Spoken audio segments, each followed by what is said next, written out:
Welcome back to the deep dive. Today we are tackling a big one, a name that has become the ultimate shorthand for political ruthlessness, Niccolo Machiavelli. Hmm.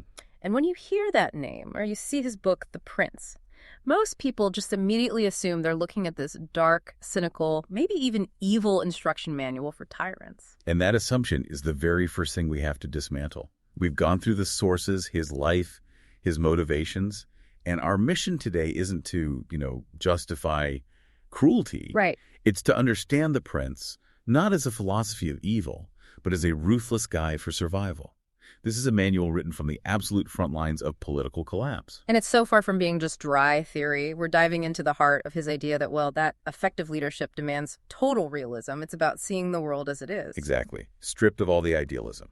Not as you wish it would be. So let's start with the man himself, because to really get the urgency in his writing, you have to understand the trauma that produced it. Right. He was not an armchair theorist. Not at all. Yeah. He was born in 1469 in Florence, and he spent his life deep inside the government of the Florentine Republic. A diplomat, a military organizer. And Florence back then was, what a place. A complete political experiment, a cauldron, really. Yeah. Defined by war, shifting alliances, and just constant debilitating betrayal.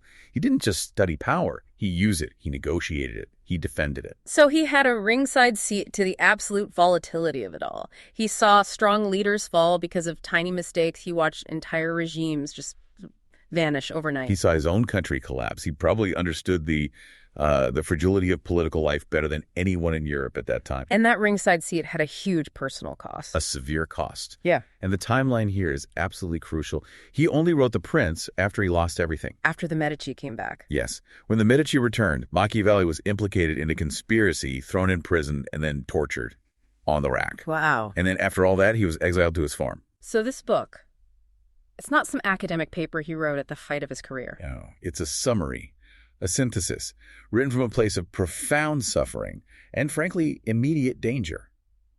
He was writing to the new rulers to try and prove he was still useful. He was distilling the bloody lessons of his life. Right. And his observations were so visceral. He saw firsthand how leaders who clung to, idealistic moral principles, well, those principles became lethal weaknesses. It got them killed. He literally saw leaders get murdered for being too kind or too trusting, while others, often way less virtuous, would rise by being, as he put it, clever and feared.